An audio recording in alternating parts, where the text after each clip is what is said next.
अस्सलाम वालेकुम प्यारे बच्चों। मुकालमा बच्चों से मैं आप सभी का दिली खैर मकदम है।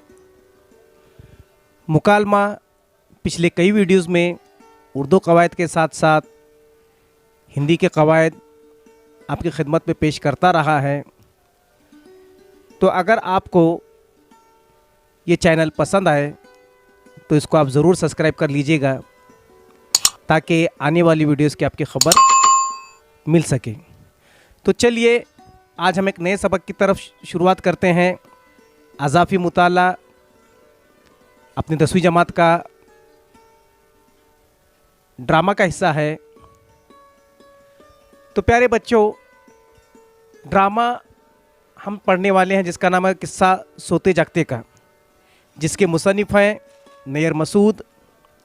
अरस्तू ने कहा था कि ड्रामा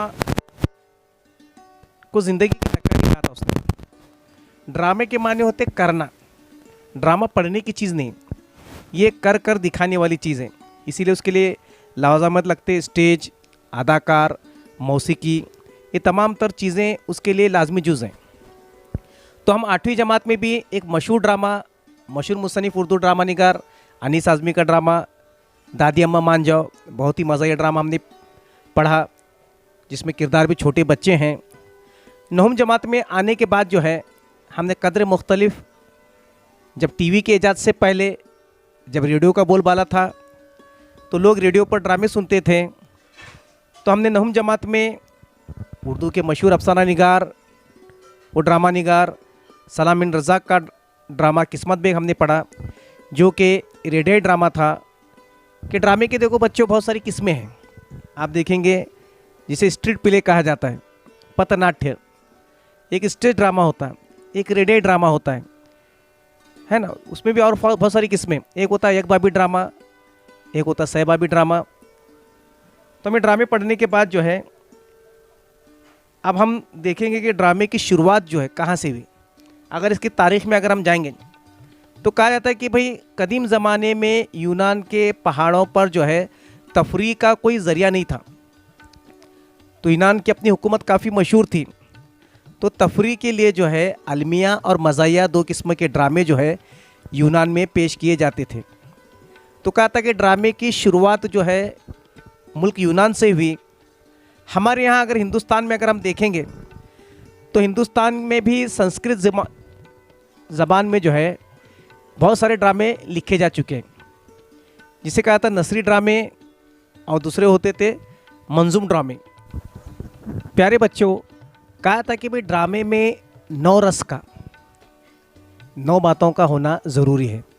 डर, बहादुरी, नाराज़गी, खुशी, गम, खामोशी, और कुछ हिंदी के जो संस्कृत के कुछ लफ्ज़ है जिसे कहा था को बीभत्स और श्रृंगार रस और अद्भुत। ये ड्रामे में 9 रस का होना ज़रूरी है। तो चलिए अब हम पहली बात की तरफ आते हैं। तो आपने 9वीं जमात में किस्मत बेग ड्रामा पढ़ा, जो एक रेडियो ड्रामा है। रेडियो ड्रामे में हम सिर्फ किरदारों की आवाज़ें सुनते हैं। अब देखो रेडियो में और स्टेज ड्रामा में एक फ़र्क होता है। स्टेज पर हम अपने स्कूल की गैदरिंग वगैरह में हम देखते हैं कि बच्चे अपने सामने या कोई हॉल में अगर जाते होंगे आप लोग, तो ड्रामा पेश किया जाता है, मगर रेडियो पर सिर्फ सुनने से ताल्लुक़ रखता है, जिसे इसीलिए कहा था ड्रामे को एक जिंदा आर्ट।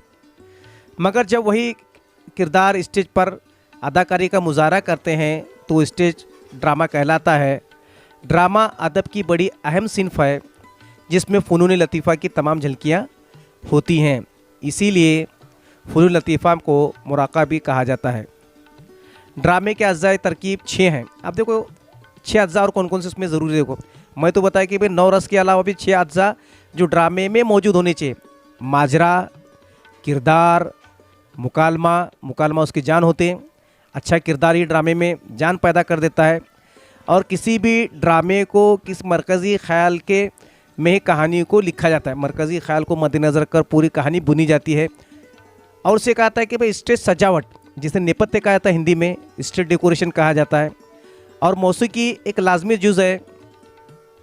ड्रामे में वाक़यात की कड़ियाँ इस तरह मिलाई जाती हैं कि बतदरीज नुक्ते उरूज तक पहुँच सके। इसके बाद ड्रामा अंजाम की तरफ बढ़ता है। वाक़ये से जो नतीजा बरामद होता है वो ड्रामे के अंजाम पर नज़र आता है। आम तौर पर हक़ व बातिल, खैर व शर की कशमकश, इंसानी इक़दार और समाजी, कौमी और सियासी मसाइल को ड्रामों में पेश किया जाता है। तो अक्सर देखो आजकल जो ड्रामे लिखे जा रहे हैं वो सियासी मौजू पर ज़्यादा ड्रामे लिखे जा रहे हैं। अब आपके सामने हम पेश कर रहे हैं नैयर मसूद साहब की एक तस्वीर और साथ ही नैयर मसूद साहब की किताबों की कुछ झलकियाँ आप देख रहे हैं स्क्रीन पर। तो आप देखिए गौर से नैयर मसूद साहब की जो अफसानों के जो मजमूए हैं 4, उनकी तस्वीर। और आप देखेंगे नैयर मसूद साहब का तारुफ, जान पहचान। नैयर मसूद 16 नवंबर 1936 को लखनऊ में पैदा हुए। उन्होंने इब्तिदाई तालीम के बाद उर्दू और फ़ारसी में एमए किया और दोनों ज़ुबानों में एक के बाद डिग्री पीएचडी की डिग्री हासिल की। वो लखनऊ यूनिवर्सिटी में उर्दू और फ़ारसी के उस्ताद मुकर्रर हुए। वो एक साहब तर्ज अदीब थे। उन्होंने अफसाने में नए तर्ज बयान को मुतारुफ़ किया। तो को नया अफसाना निगार भी उन्हें कहा जाता है। तहरीर और इसरार उनके अफसानों का ख़ास वसफ़ है। सीमिया, अतर काफूर, गंजफे और ताऊस चमन की मैना उनके मशहूर अफसानी मजमूए हैं। बज़्म अनीस के नाम से उन्होंने अनीस की मरसियों का इंतखाब किया। उन्होंने फ़ारसी की मुंतखब कहानियों के तराजिम भी शाये किए। उन्हें 2001 में साहित्य अकेडमी और 2007 में सरस्वती सम्मान जो उत्तर प्रदेश गवर्नमेंट की तरफ से दिया जाता है, जैसे बावक़ार इनाम से सरफराज किया गया। 24 जुलाई 2017 को लखनऊ में उनका इंतकाल हुआ। देखो साहित्य अकेडमी अवार्ड जो है ये अपनी मरकज़ी हुकूमत देती है और सरस्वती सम्मान और इकबाल सम्मान अवार्ड वगैरह जो है उत्तर प्रदेश उर्दू एकेडमी की जानिब से हर साल ये दिए जाते हैं। तो चलिए अब हम शुरू करते हैं ड्रामे के किरदार का तारुफ।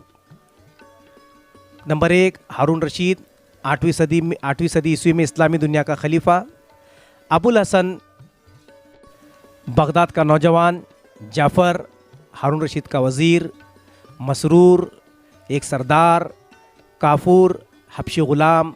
अबुल हसन की माँ, 3 पड़ोसी, दरोगा और दूसरे दरबारी, अमीर, अफसर, कनीज़ें और ग़ुलाम। तो प्यारे बच्चों, आपको मैं कुछ हिदायत देना चाहता हूँ कि आप उसे गौर से। तालीम का एक मकसद है नए तालीम को पुराने तालीम से जोड़ना। अगर आप देखेंगे नहुम जमात में, अगर पिछली किताब का वर्गर्दानी करेंगे तो आपको एक सफ़रनामा मिलेगा, बगदाद का सफ़र। अगर आप सफ़ा नंबर अपनी किताब में जाकर देखेंगे नहुम जमात के सफ़ा नंबर 36 और 37 पर खलीफा हारून रशीद, अबुल हसन का भी जिक्र वहाँ पर मिलेगा उस सबक में, आप देखेंगे। तो आप थोड़ा सा उसे पढ़ लीजिएगा ताकि आपको जो है 10वीं जमात में ये ड्रामा समझने में, ड्रामा पढ़ने में, और क्योंकि हमको बोर्ड का इम्तिहान देना है तो इम्तिहानी नुक्ते नज़र से भी ये आपके लिए बहुत मुफीद होगा। ये ड्रामा, इस ड्रामे में कुल 11 मंजर हैं। तो इम्तिहानी नुक्ते नज़र को मद्देनज़र रखते हुए हमने 11 मनाजिर का पहले किस्त में हमको जिक्र करना है। आपको अज़ाफ़ी मुताले के पूरे मार्क्स कम वक्त में, कम मेहनत में बच्चों को किस तरह से पूरे मार्क्स मिले जाए, इसलिए इस वीडियो को हम 2 हिस्सों में, 2 किस्त में हम पेश करेंगे। आज आपके सामने तारुफ और पहला मंज़र पेश किया जाएगा। तो आप देखिए कि ये ड्रामे के मंज़र कहाँ कहाँ पर हुए। अब आपके सामने जो स्क्रीन पर नज़र आ रहा, तो इम्तिहान में सवाल पूछा था कि इस ड्रामे में आने वाले किरदार के नाम लिखिए। तो आपके स्क्रीन पर जो किरदार हैं आप उनको नाम याद कर लीजिए। तो ड्रामे के कोई 4 मनाजिर लिखिए या मनाजिर के वाक़यात को लिखिए। तो आपको ड्रामे के पस मंज़र को समझने के लिए ड्रामे का जो 11 जो मनाजिर में जो है, मंज़र जिसे कहा था कि भाई मंज़र ड्रामे की ज़ुबान में उसे कहा था कि किसी एक जगह पर पेश आने वाले वाक़ये को मंज़र कहा था। फिर लाइट का बुझना जिसे कहा था फेड आउट, और लाइट का शुरू होना यानी कि फेड इन। तो यानी कि कुल 11 अलग अलग मनाजिर इस ड्रामे में पेश किए गए। तो चलिए हम जानते हैं आज ड्रामे के मनाजिर कौन कौन से हैं। पहला मंज़र, मकाम बगदाद का पुल। दूसरा मकाम अबुल हसन का मकान। तीसरा खलीफा हारून रशीद का महल।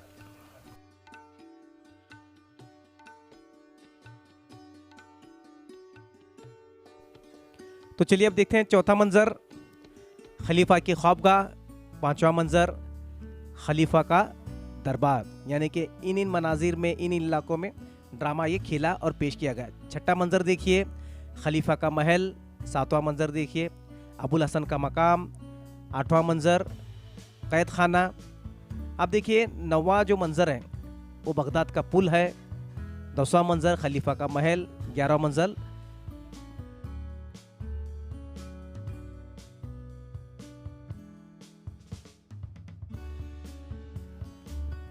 महल में सोने का कमरा। तो चलिए अब हम शुरू करते हैं पहले मंजर की तरफ। पहला मंजर, उसका मकाम जो है बगदाद का पुल है। पुल पर खलीफा हारून रशीद और अबुल हसन के दरमियान में मुकालमा है। इस पहले मंजर में जो है अबुल हसन बगदाद के पुल पर बैठा हुआ है और अबुल हसन एक बड़े ताजिर का बेटा है जो अपने दोस्तों ने और तिजारत में उसे वो नुकसान आने के बाद फिर उसने दोबारा अपने पैरों पर खड़े होकर जो है एक छोटी मोटी तिजारत उसने दोबारा शुरू की। और खलीफा, आप लोग जैसे जानते हैं कि अपने अवाम का हाल जानने के लिए अक्सर भेस बदल कर जाया करते हैं। तो मोसल के सौदागर के भेस में खलीफा हारून रशीद जो है ये बगदाद के पुल के पास जब आते हैं तो उनकी मुलाकात एक नौजवान से होती है जिसका नाम अबुल हसन है। तो अबुल हसन शाम होने के वक्त देखता है कि वे मुसाफिर हैं। तो जो खलीफा जो सौदागर के भेस में है उन्हें अपने घर चलने की पेशकश करता है और उन्हें इस शर्त पर अपने साथ ले जाने के लिए तैयार होता है। वो खलीफा से कहता है कि मैं अपने दोस्तों की वजह से बर्बाद हुआ। जब मुझ पर बुरा वक्त आया तो दोस्तों ने आंखें दिखाना शुरू कर दी। कोई कर्ज देने के लिए तैयार न था। उसने एक छोटा मोटा कारोबार शुरू किया। अब उसकी अपनी आदत थी दोस्तों में बैठने की। तो सौदागर को देखकर जो खलीफा हारून रशीद हैं जो भेस बदल कर आ रहे हैं उसकी बातों से खासे मुतासिर होते हैं और उसकी पेशकश को कबूल करते हैं कि जो अबुल हसन ने रखी थी कि सुबह तड़के यानी सुबह होते ही आपको मेरे घर से रुखसत होना है। इस शर्त को कबूल करते हैं और उसके मज़ेदार बातें सुनकर खलीफा हारून रशीद जो है उसके दावत को मंजूर करते हैं और चलने के लिए तैयार होते हैं।